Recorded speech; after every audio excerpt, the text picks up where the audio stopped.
Welcome back to Book Club of One. Today we're continuing with Debating Religious Epistemology, edited by DEPOE and MCNABB. And today we are getting into Chapter 3, which is the second position explored in the book, Phenomenal Conservatism. This chapter is written by Gage and McAllister. This is my personal favorite chapter of the book. It took a position that I wasn't super familiar with and essentially convinced me that it's probably true. I've done more research on it since then and still have more to do before I jump on the bandwagon, but this is an extremely plausible view in my mind of how justification works. So let's jump into it. Gage and McAllister start the chapter off with their own personal sort of journey to this position. They say that when they were younger, in high school and in college, they read C.S. Lewis, and they read natural theology and saw that there were good arguments for theism and for Christianity in general. And so they thought they're probably something like classical evidentialists, that the reason you can be justified in your faith is because you have good arguments. But then, as they studied epistemology a bit more and became acquainted with Plantinga, they had some worries. How is it that non-PhDs can be justified in their religious beliefs? It can't be the case that people without an academic background just aren't justified in their faith, particularly if Christianity is true. It seems like God would give people a way to be justified in believing in him if that was important. So that seems incompatible on their view with classical evidentialism. Additionally, upon introspection, they realized that their belief in Christianity wasn't 100% dependent on the success of these natural theology-based arguments. If they became convinced that a contingency argument didn't work, that wouldn't necessarily cause them to lose all faith in theism or Christianity right away. Are they just being irrational? Then, partway through their graduate career, they became acquainted with Michael Huemer's Phenomenal Conservatism, and they were convinced by it. And they think it provides a convincing middle way between Reformed epistemology / proper functionalism, the sort of Plantinga view that we'll talk about in the next chapter, and classical evidentialism, which is the view we talked about in the last chapter.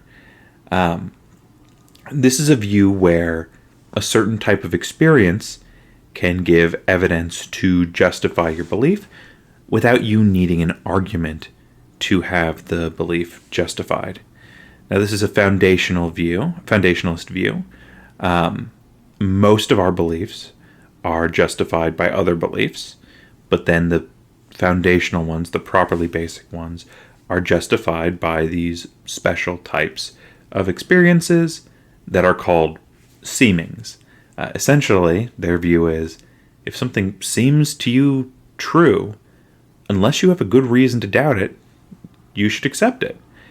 Now, on this view, properly basic beliefs can be defeated. They're not incorrigible. They're just things that seem like they're true to you. But something seeming like it's true is an okay reason for you to believe it, unless you have reasons to doubt its truth, is essentially the view. So, why should we expect this view? Now, other foundationalist positions, earlier ones, like rationalist ones, Hume and Descartes ones, would have you accept beliefs that are delivered to you by introspection or rational intuition. Things like the law of non-contradiction. But they would have you doubt things like your perceptual beliefs about the external world. Right? So Descartes would say, how do I know that there's even physical stuff around me? How do I know I'm not being deceived by an evil demon or dreaming? And so they try to reason from the things, from the beliefs that they get through introspection or rational intuition to the existence of the external world. And this project is largely a failure. There aren't very many or aren't any really good arguments to establish the existence of the past, of other minds, of physical stuff outside of us. So if all we can trust are our thoughts and our internal self and laws of logic, we're going to end up being skeptics about a whole lot of stuff, which just seems odd. So their position is this: if it seems like P is true, then unless you have defeaters, you have some amount of justification for P. Okay, so what does it mean for something to seem to be true? Right? Now, they're going to say it's all of the above. It's things like your introspection, it's things like your rational intuition, but it's also things like your perceptual experiences. The fact that I see a camera in front of me, the fact that it seems like there's actually a camera here, is enough reason for me to accept that there's actually a camera here. I don't need to give an argument from the fact that I have a perceptual experience to the fact that there's actually a camera outside of me. The fact that it seems like there's actually a camera there is enough to justify that belief, unless I have some sort of a reason to doubt that there's a camera there. So not just perceptual beliefs, not just introspection, not just rational intuition, but also our memory, things that we remember in the past, or just our intuition in general about truths. If something seems like the case to us, unless we have a defeater for that belief, we have some reason to accept it. Now, this sort of justification is, one, non-inferential. It's not based on any sort of arguments or inferences we're making. We don't, as we said before, we don't have to argue, oh, it's simpler that there's an actual camera and that the actual camera is causing my experience of a camera than that there's another entity causing my perception of the camera. That's it trying to deceive me, right? You don't have to try to make an argument from parsimony or something like that. We just know it, or we have justification for it, I should say, immediately without needing to do any sort of inferences. Secondly, our seemings provide different degrees of justification. So my confidence that I'm perceiving a camera, right? Maybe that's incorrigible, like DEPOE said, the perception of it. And I have a very, very high degree of confidence that I'm actually perceiving a camera. And then I have a lower degree of confidence that the camera is actually there existing external to me, right? There's more likely I'm mistaken about that than that I'm mistaken about perceiving the camera. But because it seems to me like there's actually a camera there, I have some amount of justification for it. Maybe I have a memory of eating salmon earlier. Now, I could be mistaken because sometimes we misremember things. Maybe I ate salmon a week ago, and I'm just a little bit confused right now for whatever reason. That's possible, so I should have a lower degree of confidence in that than that I'm in the presence of an actual camera external to my body now. There are different degrees that our seemings come in. It can seem to me like my wife loves me. Maybe I have a lower degree of confidence in that than my confidence that there's actually a camera here.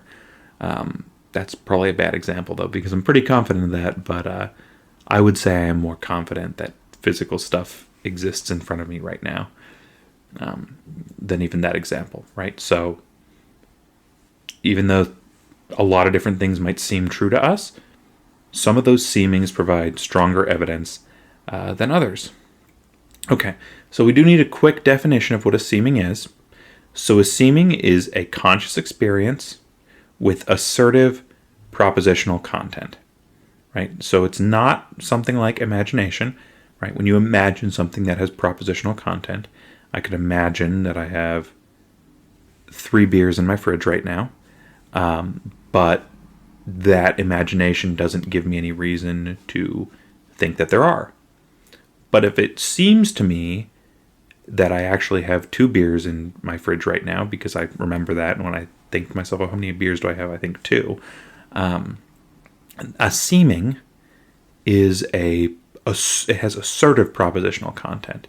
It gives you a reason to believe something, and it is a type of conscious experience that you have. All right, so that's their definition. Conscious experience with assertive propositional content. Then they go through a list of things that are not seemings in order to sort of clarify what they mean when they talk about a seeming. So first, a seeming is not the same as an appearance. When you go out on a boat and you start rowing, when the oar dips below the water, it appears as though the oar bends, right, due to a trick of the light. But it doesn't seem to you like the oar is actually bending. No one who's rowing the boat actually thinks the oar is bending. So seeming is not the same as an appearance. Secondly, a seeming is not the same thing as a belief. Our seemings can sometimes conflict, right? It might be that a moment ago it seemed to me like there were 2 beers in my fridge. But then I wonder, oh wait, maybe we drank them all? And then I have a different seeming that there aren't any. And I can have both of those seemings at the same time and withhold judgment on whether I have 2 beers or whether I have none. But I have 2 different seemings, and it's not the case that I have 2 different beliefs. It's not that I, at the same time, believe I have 2 beers and believe I have no beers. That might not be the best example. Maybe it's something more complicated. Like, right, maybe I had a good argument for... Maybe sometimes the A theory of time seems true, and maybe sometimes the B theory of time seems true. And I have 2 conflicting seemings, but I don't hold both beliefs at the same time. I just have different reasons to hold both of them. Seemings aren't inclinations to believe one thing or another. Seemings are one of the things that explains our inclinations towards one belief or another. Our inclinations could be explained by things other than seemings, like wishful thinking or something like that. Seemings aren't identical to inclinations. Seemings aren't the same thing as our sensory perception. So you could have a baby lying in a bed looking at a painting, and you can have an adult looking at the same painting, and you can imagine the baby and the adult both have the exact same sensory perception of the painting. But to the adult, it seems as though there's a Van Gogh hanging on the wall. But the baby has no such concept. It doesn't seem to the baby like a Van Gogh is hanging on the wall. It doesn't even seem to the baby as though there's a painting hanging on the wall, probably. They have the same sensory perception, but different seemings. And our seemings can be different as we develop different concepts and gain a hold of them. Now, they think that on reflection, it seems like every belief we have, if we go back far enough, is going to end in a seeming. Or multiple seemings. It might seem to us that different things are the case, and combining those seemings together, we're going to get a belief that ultimately, if we go back far enough, we just believe because something seems true to us. Okay. So, let's talk about this idea of justifying things based on these experiences of seemings. So the notion, they want to make an argument for internalism real quick here, so that we know why we should accept their view instead of something like proper functionalism. Right? So their view is similar to the classical evidentialist view we discussed last time. It believes that our views are all justified by some sort of evidence ultimately. It thinks that we have a foundationalist view and it's internalist. It's foundationalist, internalist, and evidentialist. But the difference there is going to be whether our properly basic beliefs have to be incorrigible or whether we can accept things as true that just seem true unless we have a defeater for them. And then the reason to accept their view over something like proper functionalism, which we'll discuss next time, is going to have to do with why we should be internalists instead of externalists. So in order to quickly sort of defend this internalist view, they want to make a point that all justification for beliefs is evaluative. When you're talking about justification, you're talking about what this particular person should believe. And it's really weird to say someone should or shouldn't believe something on the basis of something they can't possibly know, right? So, on an externalist view of justification, if you're kidnapped by aliens, and the aliens implant in your mind a memory of you sitting by the fire last night, on an externalist view of justification, since that belief that you were sitting by the fire last night and not in an alien spaceship, right? Because let's say they wiped your mind, they gave you a belief that you were by the fire and not abducted. On an externalist view, that belief isn't justified because it's not formed in a way where it's aimed at producing true beliefs. But this person can't possibly know they were abducted by aliens. So since justification is about what this person should and shouldn't believe, it seems really odd to tell them that they shouldn't believe they were by the fire on the basis of something they couldn't have known. So they're going to say, well, we're proud internalists. We think that this person who was abducted by aliens and had that memory wiped and a false memory implanted is entirely justified in believing they were sitting by the fire last night, regardless of how that belief was formed, because it seems to them like they were sitting by the fire and not that they were abducted by aliens. Whether or not you're justified doesn't have to do with things that you can't possibly know. It only has to do with things that you do know. Okay.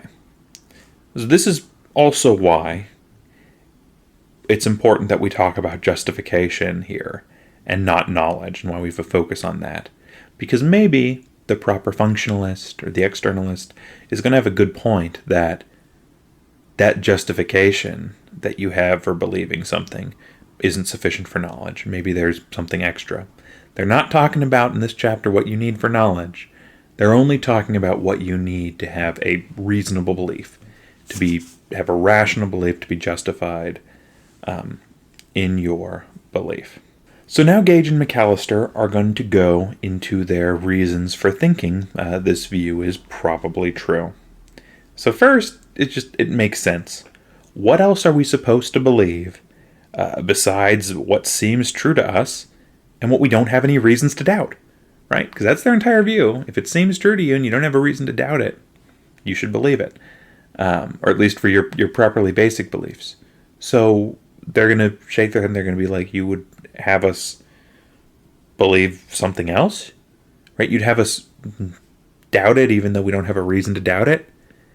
Right? If you don't have an argument for why we should doubt the existence of the external world, and it seems to us like the external world exists, doesn't it make more sense to believe it exists? Absent a defeater?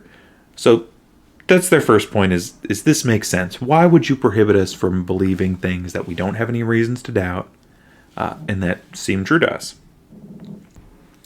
Secondly, if we have to prove that each of our beliefs is reliable, including these super early beliefs about things that just seem true, you're going to end up in an infinite regress. So let's again talk about believing the external world exists.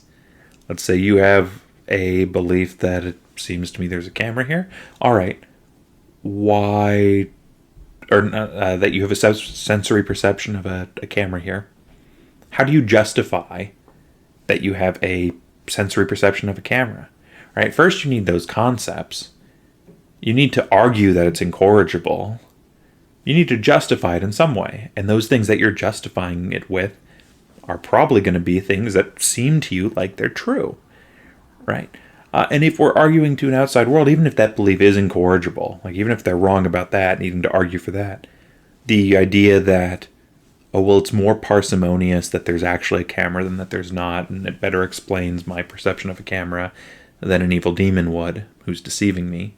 That belief is going to have to be based on others, right? Why is it more parsimonious?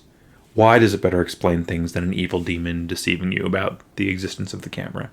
And so then you're going to have to base that belief on other beliefs. And those beliefs, well, you believe them because they seem to be true. So then you're going to have to base those on other beliefs, and you're going to end up in this sort of infinite regress in their view if you don't allow beliefs to be grounded on seeming they're true. Every belief is going to be, if you try to justify it, you're going to be justifying it with another belief, and ultimately you're going to wind up with beliefs where they just seem to be true. Next thing they have as well, maybe you're going to try to ground your beliefs in something like incorrigibility. So you're going to say, all right, well, we can only believe the incorrigible things. They're very confident that this is going to end in skepticism. They really think that there's no good argument that can get you from just the things that are impossible to doubt, like my perception of the camera, to the things that we all know are true, like there actually is a camera. They just don't think there's a good way to make an argument from my perception of it to its actual existence, or at least no argument that's good enough to justify the supreme level of confidence we put in the existence of other minds or external objects or the past. Just for example, we have extreme confidence that other people have minds and thoughts. There's no argument that can justify the extremely high level of confidence we have in that. Maybe we can justify it minimally, but not to the extent that we actually are confident it's true. So that seems odd. Either everyone is irrational, or we can actually base our beliefs on things that just seem extremely true to us, unless we have a reason to doubt them. Next, even if a belief is incorrigible, you have to argue that it's incorrigible. You can't just say, oh, I can't possibly doubt this belief. I know that for a fact. You have to give an argument why you can't doubt it, why you can't be corrected on it. And those beliefs are probably going to just be things that seem to be true, like the beliefs that you're using to argue for incorrigibility. And finally, even if we are basing beliefs on incorrigibility, the fact is that beliefs that seem true to us are justified in the exact same way as the incorrigible beliefs, just to a lesser extent. All it means to say that a belief is incorrigible is that it seems so true to us that we cannot possibly doubt it. So why is that a difference of, again, this goes back to their response to DEPOE, but again, is this a difference of kind? Is it really that different, or is it just a difference of extent? Beliefs that you're less confident in, that you're capable of doubting, are those beliefs that you're capable of doubting really justified in that different of a way than the beliefs you can't doubt? They both seem to you to be true. It's just one seems to be true a little bit less. There's just a little bit lessness of degree. Next, Gage and McAllister are going to address some objections. First objection they're going to address is that their criterion for properly basic beliefs is too permissive. That is to say, to some crazy person, there might be a bunch of things that seem true that just aren't. And it's kind of weird to say that this crazy person is justified. Now, they're going to try to take this argument and turn it from a bug into a feature. They're going to say, look, it's just a fact that different things seem true to different people. Highly irrational people are not as common as pundits would have us believe, they say. Just because different things seem true to different people doesn't mean they're crazy. Rational people can disagree on things and have different seemings. And it's actually a good thing that our view can account for differences of opinion. The fact that one thing seems true to you and one thing seems true to someone else, neither of us are irrational, we're both rational, and then we can disagree. We can try to offer defeaters for the things that seem true to the other person, and maybe try to find reasons for why the thing that we think is true is. Now those, of course, will bottom out in seemings, but we can discuss with each other and see where those seemings agree and disagree, and hopefully, eventually, we'll find a place where our seemings do agree, and can work from there. And they're going to give two examples here of counterexamples that people might try to give to their case. So, for example, doesn't it seem to some people like the earth is flat? They're going to say, yeah, sure, some people, it seems to them like the earth is flat. In fact, it might seem so strongly to a tribesman who's unacquainted with modern science that the earth is flat that this tribesman is completely justified in believing it, right? They don't have any defeaters. They're not acquainted with modern science. Somebody living off in the middle of nowhere by themselves, no modern science, could actually be justified in believing this and not be irrational in any way. However, someone in modern society is going to have a really hard time rationally believing the earth is flat. It's going to be very, very difficult. One, most of us, because of our education, it doesn't seem to us that the world is flat, but even if it did, even if someone has like a really strong intuition the world is flat, they have lots of defeaters, right? From modern science, from pictures from space, from expert testimony, from experts who make things that work. So their view explains that. Their view explains why the tribesmen can be justified, but why people in the modern world probably can't. The other example they give is a young child believing in Santa Claus, right? The young child is told by all the parents that Santa Claus brings them presents. Unless this child comes up with reasons to doubt Santa Claus's existence, it would be really awful of us to blame them for holding this belief or think that they're being irrational in some way, because they're not. Right? It seems to them like Santa's bringing them presents, and until they get defeaters for it, they're justified in that belief. Right? Their view says properly basic beliefs just can be defeated. And what's relevant for our justification, once again, aren't external facts, like objectively what's true. Rather, it's the evidence the individual person possesses.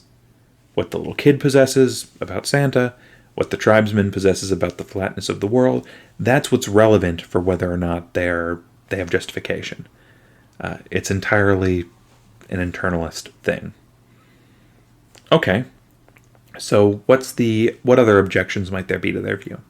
Well, another objection might be seemings can be caused by irrational things, right? Something might seem true to you because of wishful thinking, or confirmation bias, or, a little scrap of meat or some bad mustard, as Scrooge might say.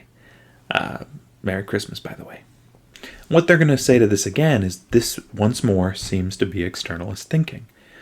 What matters is the evidence what this person possesses, not what someone external to them sees. So someone external might know they only have this belief because they, ate mushrooms, and they're hallucinating, or something like that.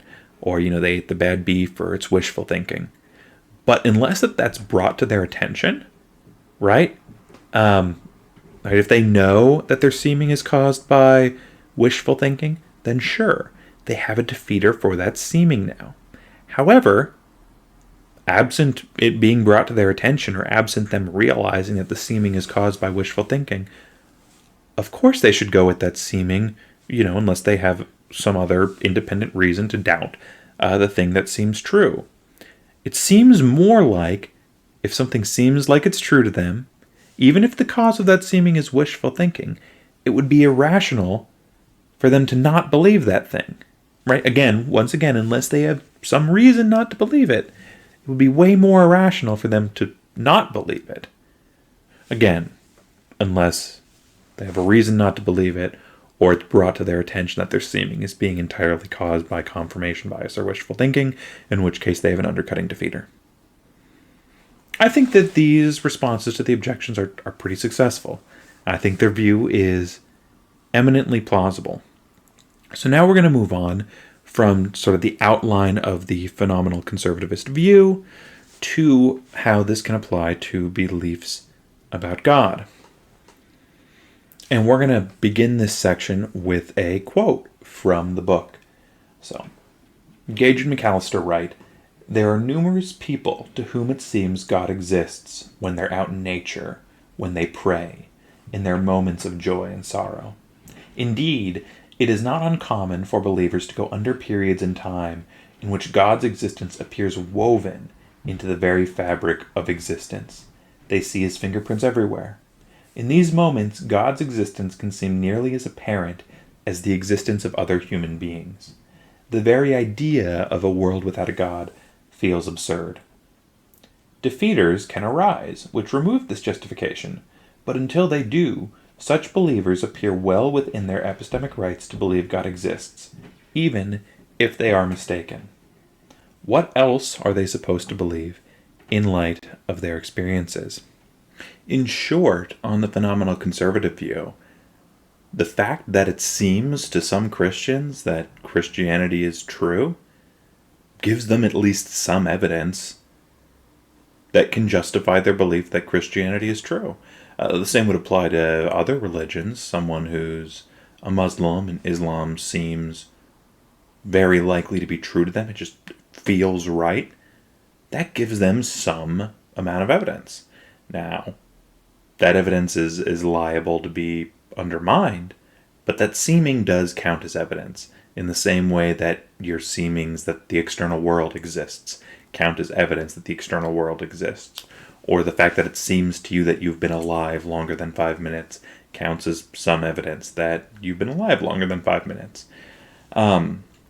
Now, Gage and McAllister want to emphasize that on their view, if you poke at these seemings, if you try to unravel them, you very well may find underlying arguments or reasons for them that the person wasn't previously aware of. As is the case with many seemings, when you try to introspectively ask, why do I believe this? You might find reasons that you weren't previously aware of, but that help to justify what initially was just a seeming, a properly basic belief, not supported by other beliefs. Now, as evidence for this, the idea that these seemings about faith or about the existence of God have an underlying rational structure, they point to the fact that somebody might have initial beliefs about the existence of God or a divine power when they perceive things like design in the world. It's not an argument from design, but they look at something and it gives them a strong feeling of design. It might just, or even if it doesn't give them a strong feeling of design, it might give them a strong feeling that it was made or created by God. Perceiving beauty or having aesthetic sensations gives people sometimes a seeming that there's a God. Or strong senses of moral approbation or strong senses of something being wonderful, right? Those things can cause it to seem to someone like there's a God. Humans, they point out, are hardwired to notice agency in the world. We're hardwired to detect it. And young children, because of this, often come to believe in something like a God at a young age, even without externally being taught about it. Then they say, okay, we can call these pathways or modules or tendencies something like the sensus divinitatis, which is, a term that goes back to Calvin, and even before that, I think all the way back to Aquinas, and that Alvin Plantinga sort of rehabilitated and made a thing in his Reformed Epistemology / proper functionalism that we'll be talking about next time. Now, it's possible that these sort of seemings we get about a God by looking at the world and thinking there's design are just a trick of evolution, right? That's, of course, possible and conceivable, but wouldn't we expect, if theism is true, and if God does want to be in a relationship with us, that he would give us the faculties and capabilities to form true beliefs about him on the basis of observing things about the external world? And wouldn't it also be the case that these beliefs are rational? They want to point out here that there is an important difference between their view and Plantinga's. To them, it seems like on Plantinga's view, the beliefs that you get about God that are justified are almost random. It's like, oh, you see a rake and then you form belief that God exists. or, oh, you're yawning and you form belief that God exists, or you're tying your shoes. They're going to compare to Plantinga and say, on Plantinga's view, it doesn't look like there's a rational connection between the occasions on which you form beliefs about God's existence and God's existence, which seems odd and irrational. But in our view, your seemings about God existing arise in situations where it seems like there probably would be some sort of a logical connection if you poked and prodded and unraveled, even if it's a logical connection you're not presently aware of. And so that's a benefit of their view. I'm going to just point out here that if you've read Plantinga's Warranted Christian Belief, his view is pretty similar to theirs. His view isn't that, when random things happen, you form a belief that God exists with no rational connection to it. He too uses examples like gazing at the stars and experiencing the wonder of the universe as something that's going to cause a belief to form. And in more recent works, like Where the Conflict Really Lies, Plantinga also points out there that while he doesn't think teleological arguments from design to the existence of a God work, right? He doesn't think you can actually argue that, the appearance of design in the universe or the appearance of design in genetics and animals is strong evidence of God. He thinks those arguments are ambiguous or otherwise fail. He does think that when you look at design, that can provide evidence of God's existence in the sort of way they're describing here, except, in his proper functionalist way. So I kind of think they're misrepresenting Plantinga, but we can call what they're talking about Plantinga star and say this is a good thing to point out, and it's a potential problem with some other views that I don't actually think anyone else has ever held. But yeah, they think it's important to point out that often these seemings are caused by an subconscious, tacit structure in your mind that, if articulated, would be an argument or something like an argument. It's just that until it's been articulated, an argument's not justifying your belief, or justifying your seeming just arises. And again, here we're starting to sound like externalists, and they want to insist heavily that they're not externalists, they're entirely internalists. But with all this talk about the belief being correctly linked and formed, starting to sound externalist, which is a bit odd to me, but they would insist that they're entirely internalist. So comparing us again with Plantinga star, they want to say that this is not the sensus divinitatis, these seemings about God, are not a result of some separate, special cognitive ability. It's just the same normal cognitive abilities that give you your other seemings, operating to give you seemings about religious beliefs. Now, one benefit of this is it allows non-PhDs, non-doctors, to be justified in their religious beliefs. But they still need evidence, because seemings are evidence for beliefs. It's just that they don't need arguments. The sort of evidence they're using to justify their belief in God is non-inferential in nature. Plantinga, and this might actually be a fair charged level against Plantinga, Plantinga seems to imply that you don't need evidence, that the beliefs are formed, as long as they're formed in the proper way, you don't actually need evidence. Whereas on their view, the seeming is formed in a proper way, and you don't need evidence for the seeming, and then the seeming counts as evidence for the belief in God. Okay. So we've managed to justify non-PhDs, but do people who aren't PhDs still need evidence? Is it important that not evidence, we already said they need evidence, the seemings are evidence, but do they need arguments sometimes? And why? When would they need arguments if their seemings can justify their beliefs? Well, they're going to encounter over the course of their life things that seem to undermine their beliefs, that give them problems and maybe contrary seemings to their initial ones. like seeing a child suffer, wondering if modern science is compatible with their faith.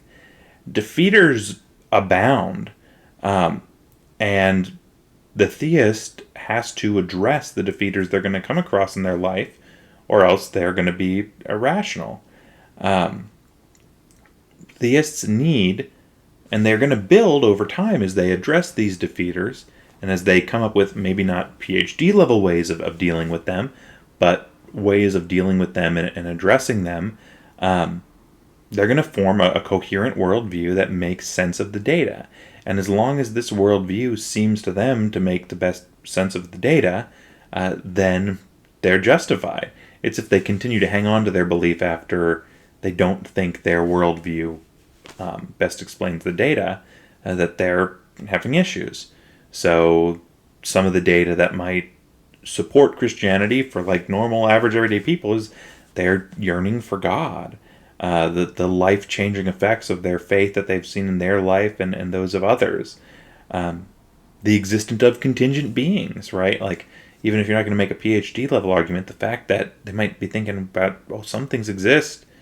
Why does anything exist? It doesn't seem like it needs to, right? The existence of objective morality, even the testimony of others, those are all things that can provide additional evidence above and beyond their initial seeming. And when they come across something that seems to be a poor fit with their ideology, they have some different choices. Either they can live with the discomfort and tension of the thing that doesn't fit in their worldview, not fitting, but continue to believe it. They can alter their beliefs about the thing in question that's causing the tension, right? They can re-examine that and say, oh, I was mistaken about that data. Or they can alter or abandon theism, right? That's an option too. They can take theism and alter it so that better fits with the data, or they can abandon it entirely if they're coming up with too many data points that seem to conflict with it. Now, this process isn't formal. It's not even necessarily conscious, but they're lending support to theism by having it be part of this explanatorily meritorious system. They've got this network or mesh of beliefs. Theism is a part of it that is supported by other parts and lends support to different parts, and it explains the data. And so they're getting additional evidence above and beyond their seemings. And their seemings are in part supported by this network. It's not the case that they need one killer argument, but rather this sort of interlocking mesh of views can support them, even if they don't have like one killer argument. An atheist can like give someone a reason to doubt the Kalam, and then be, for example, like just an average everyday person, you go up to them and you destroy the Kalam cosmological argument, tear it apart. That person isn't going to suddenly be abandoning their faith, and the atheist may be puzzled and think this person is behaving irrationally. But it's the case that they have a huge network and system of beliefs that they think explains the data of the world around them pretty well. So you're going to have to do a lot to shake that before you can get them to leave it. And this goes quite strongly to what they think is the nature of faith. And I think they integrate the idea of faith a lot better into their system than the previous author DEPOE did. I had a lot of issues with DEPOE's characterization of the virtue of faith. So our phenomenal conservativists are taking this idea now of you having this comprehensive worldview or cognitive mesh, I'll call it, of ideas, and now you view the world through this sort of a lens. You might see a nature documentary and you might be in awe and marvel at like God's design and see God's wonder in that. When you see a tragedy, you might not just be horrified, but you might also see an opportunity for God's love to be shown and for you to go and do good in the world. Now, right, so you have this web, this mesh and this netting, and it's important to question our perspectives to guarantee their accuracy. But it's also important to say that these lenses that we have that we develop are pervasive. So, for example, my belief that the external world exists is pervasive through everything. I don't think to myself, there's a black configuration of images and shapes in front of me. I think to myself, there's a camera there, right? Maybe at some point it's important for me to interrogate, am I actually sure there's an external world, right? That's valid and probably important for me to do. But as long as I'm confident in that, going about my everyday life, having faith in the existence of the external world, acting as though it's true, is not in any way problematic. It's the way I see the world and take it in and interpret it and make sense of things. And so, it also is the case for Christians when they're justified, right? Having faith in God means, and having faith in your faith means using the beliefs that you hold as the way in which you interpret and make sense of the world, right? We're called in Scripture to pray unceasingly, to have the mind of Christ or think like God, to be transformed by the renewing of our mind, to reason out our faith in the spirit of maturity, I think is one of the things I jotted down. And these all sorts of intellectual virtues are what it means to make up faith, right? To conform our mind to what is true.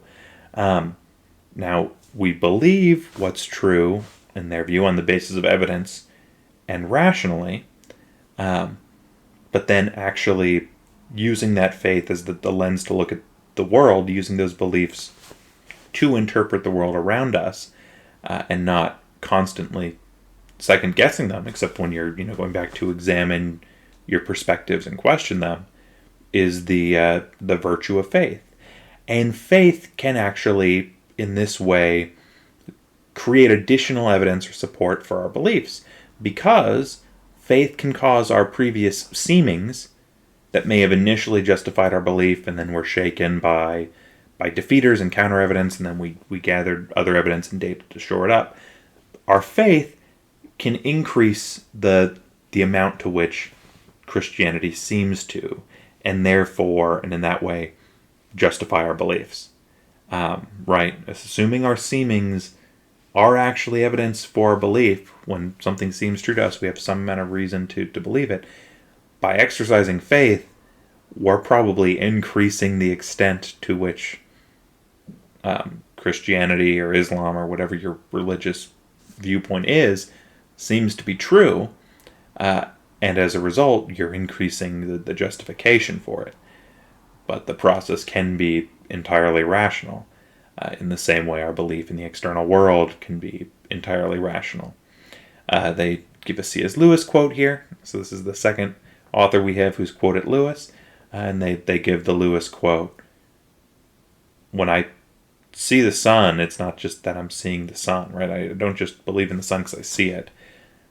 Part of the reason I believe the sun exists is because I see everything else I see by the light of the sun. Now, Michael Huemer, right, the originator of the phenomenal conservativist view, thinks that faith is at odds fundamentally with rationality and with justification for our beliefs. He thinks faith means something like Mark Twain said when he said faith is believing what you know ain't so. But what Huemer seems to be assuming is that when a believer says they have faith, what they're saying is, it seems like God's not there when I'm praying. Or it seems like there is no God, but I'm going to trust that there's a God anyway. Or I'm going to trust that God hears me when I pray, even though it doesn't seem like he's there. But that's not the case. Normally it does seem to the believer like God is there and like God does exist. When we pray, it does seem as though he's present. Now there's another dimension to faith they want to talk about. Faith isn't merely this intellectual assent bit or portion. It also has to do with trust. And of course the scriptures say even the demons believe and tremble. Faith is more to do with a trusting disposition towards God, and a commitment to to work for God's will as opposed to your own. Right? Even if you believed in God, it's entirely conceivable that you'd be in a state of enmity with him, that you'd hate God and want nothing to do with him. Right? Faith, that person would not be said to have faith. Faith has more to do with, once you believe these certain particular facts, having a sort of relation with God where you trust him the way you would trust another person. So it's sort of a volitional move. It's a choice we make.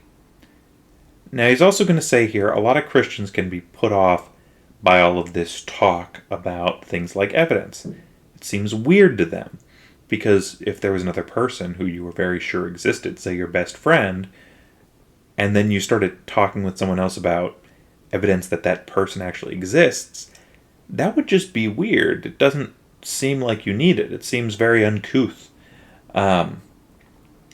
They're so confident, their experience lends such evidence so strong that talking about evidence with others seems irrelevant. It isn't the case that they don't have evidence, though. Once again, it seems extremely strongly to them that God does exist, and that lends evidence. And this mesh of beliefs, the data of the external world that is explained so well by their faith to them, right, that the explanatory virtue of that also serves as evidence. Makes sense of much of experience, as we previously said. Alright, so now we're going to be jumping back up a little bit in the chapter. I skipped a couple things because they're kind of sprinkled in there with these other discussions. So we still have to look at their comments on how they deal with epistemic peers and how they deal with divine hiddenness.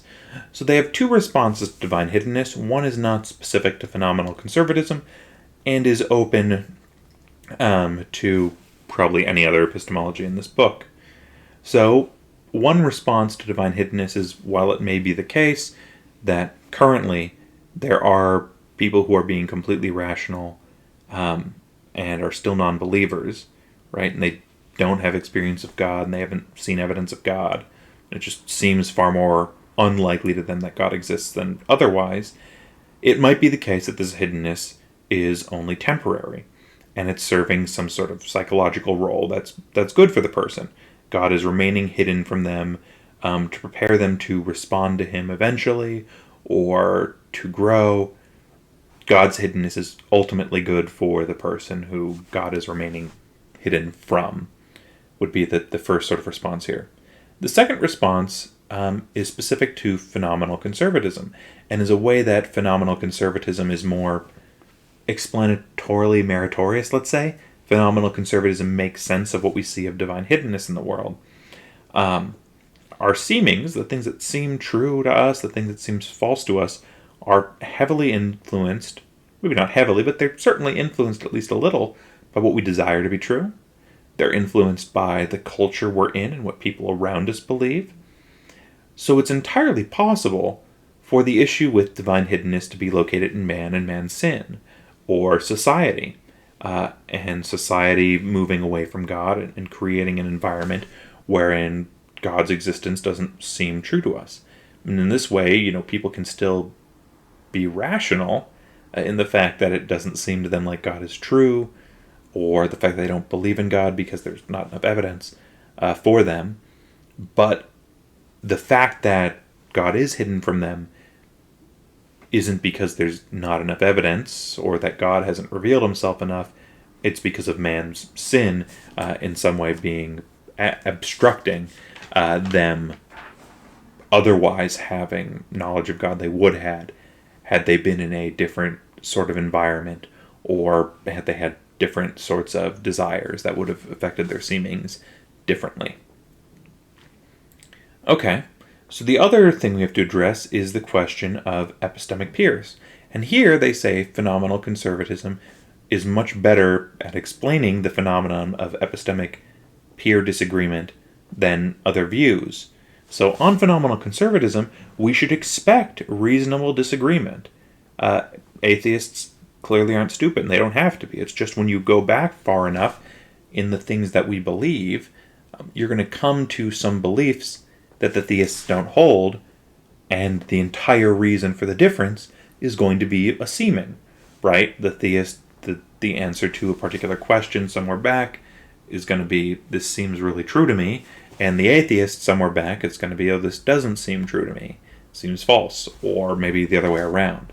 But on phenomenal conservatism, we expect different people to have different seemings, and those seemings to result in rational people rationally disagreeing.